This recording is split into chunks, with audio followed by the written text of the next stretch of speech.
the question posed was, why or how did you get to where you are today? So I thought it would be very interesting to bring in one or two accessories, and also bring in one or two people. And the people are the accessories, by the way. I'm just kidding.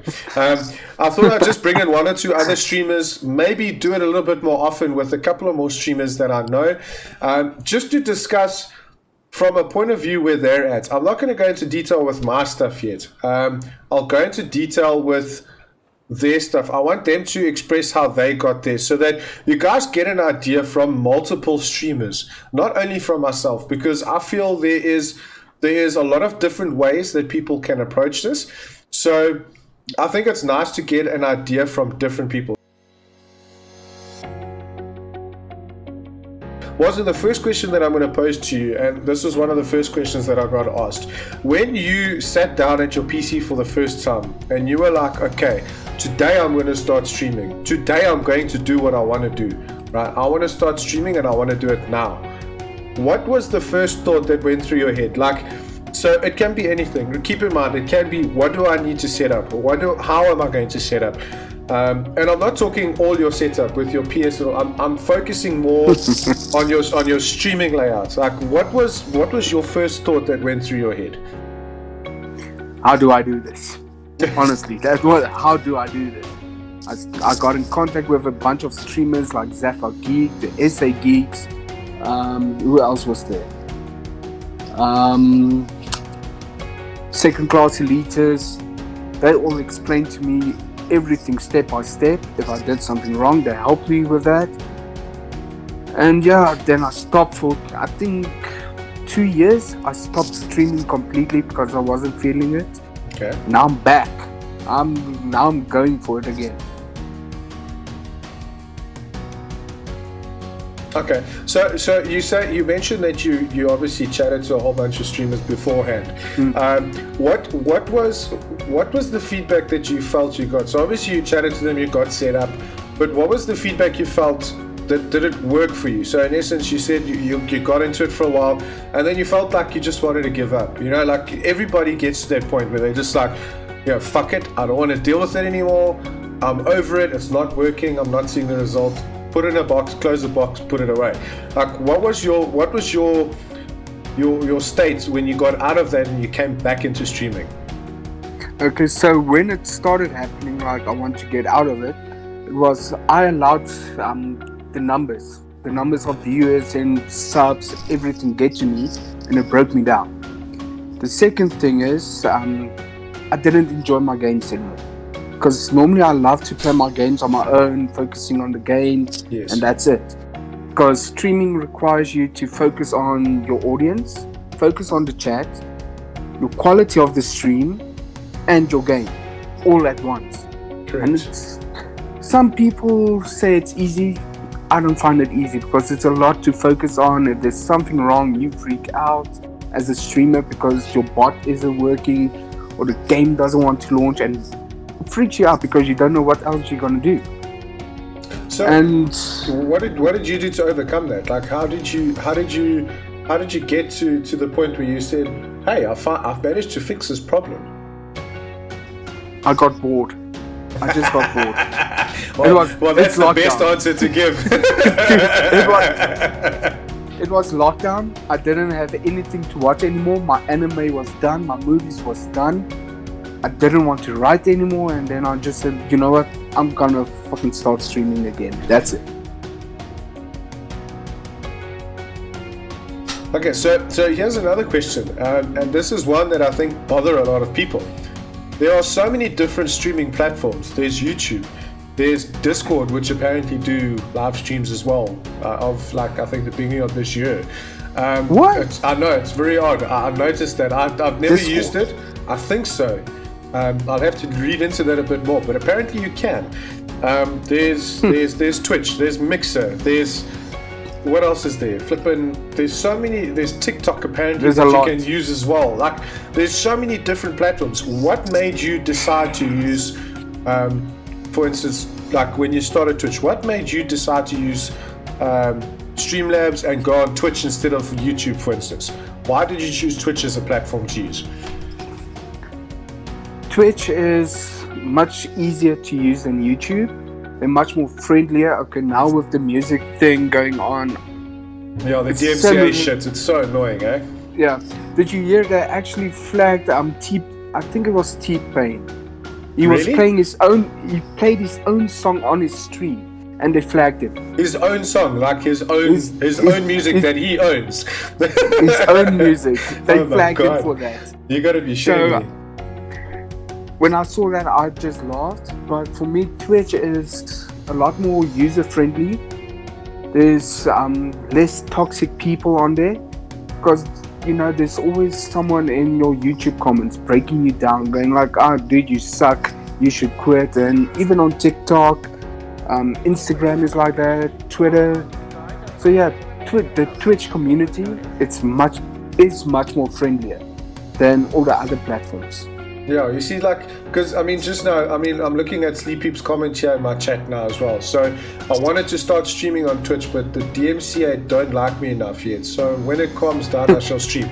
Now, the thing is, what I've noticed as well is, and I don't know if you feel the same way. So with this whole thing that's happened recently, it has put off a lot of people of streaming on Twitch specifically, and it's pushed a lot of people away from Twitch as well to Mixer, etc.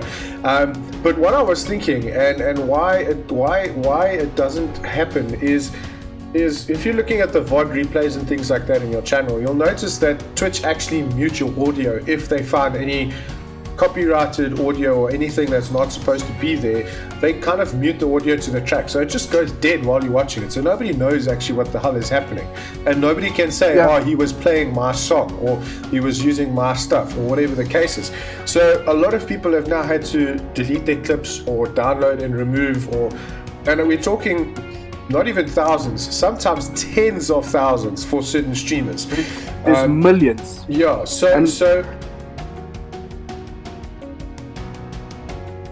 like what did you feel when a new streamer comes into Twitch and they now have to abide by these serious, like, if you don't do this now and you're new, Twitch are going to find you quickly and hit you? What advice would you give to these people that are starting up on Twitch? What advice would you give them to say, don't be scared in starting up on Twitch? Okay, so every time copyrighted music starts in my stream, that's coming from the game. I clearly stated this is on the game Twitch. I can't help this at all, so they better not flag me for those stuff, because you can't help it. It's like playing Need for Speed, any Need for Speed game, they've always got any music, FIFA game. Yeah, there's always copyrighted music on there. So for me, I think it's kind of helped when I said this is music from the game itself. It's not being backtracked by me, and I'm not taking any responsibility for that, because I'm just there to enjoy myself, and that's what everybody else should do. Just be there, enjoy the game, enjoy your stream, make people laugh, have fun. And when it comes to then targeting your videos for smaller streamers, yes, it's gonna suck. It's gonna suck big time. Correct. But I would say don't let it bother you. Just keep pushing. If you hear a song, just say you're playing music in the background. Yeah. And you hear a song that's copyrighted, switch it off. Switch it off, yeah. So switch it off. Like Eon's comment is also very true here. So Eon says, let's be honest, it's not a new problem, new in inverted commas, which is true, because it's not. It has been a thing that you're not supposed to do it. He says it's a thing that has always been illegal. It's just been brought to the spotlight now. But here's another thing with this whole DMCA story that I don't understand is, beforehand there were so many changes that they were making. So at one stage they even said it's fine to play music in your stream, just make sure the music is not overpowering you or your stream. Yeah.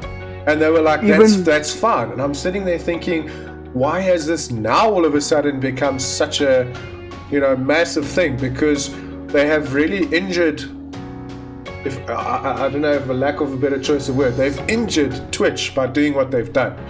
And for new people, I feel it's a little bit sad because it does push them away. But now, the one thing that I think has been baffling people or has been catching people is with regards to that. So we know obviously play non-copyright sounds or whatever the case is or things like that. But here's another thing. Is there a way to play music on your stream, like via Spotify or something like that now, where you will not get flagged if you are playing music on your stream? Or is it a case of straightforward, do you just play non-copyright sounds when you stream? Okay, there is a way now. It's a group called No Copyright Sounds. You can find them on Spotify and YouTube. Their music is excellent. It's a lot of fun. They've got different genres as well. I hate that word. It honestly sounds like a Pretoria name. Like genre Pretoria. Genre. But yeah, you can use No Copyright Sounds on there as long as you link them in your bios and all that stuff. Okay, so I want to stop you there quickly. So that's one thing that I wanted to hear you say. The most important thing that the guys must remember is when you are playing non-copyright sounds, yes, it is non-copyright and it's free to use. Here's the catch though. You have to, if you're looking at my channel now and you're seeing my updates and things like that on the bottom, you'll see it says there Wacky Wednesday, and then after that it actually says NCS Sounds. Okay, it's not much credit, but they can see that I'm giving credit to NCS for playing my music. So I'm going to give you guys a quick little splurt here. So I'm going to play music for about 10 seconds. So you guys can hear this in the background now, okay? This is Audio Scribe. It's the name of the song is Shimmer, and this is an NCS release, okay? So it's a non-copyright sounds release. They've released it, but their terms and conditions are, if you're going to use our music, just give us credit on your stream. That's all they want. Mm-hmm. So very important that you put that in your stream label or anywhere in your stream, just so people can see you're giving them credit. Sorry, I cut you off. But that's what I wanted to hear. Like I hardly ever see or hear people doing that, and it's a problem to me because, you know, even though it's free to use, still, I mean, give the guys credit. There's some people that sit there for hours and hours and hours making this music for you, and then you're not even going to be like, hey guys, I'm using them. You know what I'm saying? I don't know if you feel any different. Dude, even in the editing room of movies, like my one friend with Will Greer, he went and he wanted to get some copyrighted songs. Okay. And he saw it, I think it was like 20k for 5 songs. And I just told him, listen, check out No Copyright Sounds. Literally, his movie, The Impervious Soul, is full of no copyright sounds. Okay, yes. I think there's like 6 or 7 songs he got from them, and he just credited them in the end credits. Yes. Well, instead of paying 20k for 5 songs, he did it for free, and it was top quality. That makes sense. I mean, to give them credit in the credits would be, I mean, it's a clever way to do it. Instead of being a kiddie and doing it the long way around, just do it the quick way. Like normally, you'll get that epic song like I'm really into the band The Who now. Yes, yeah.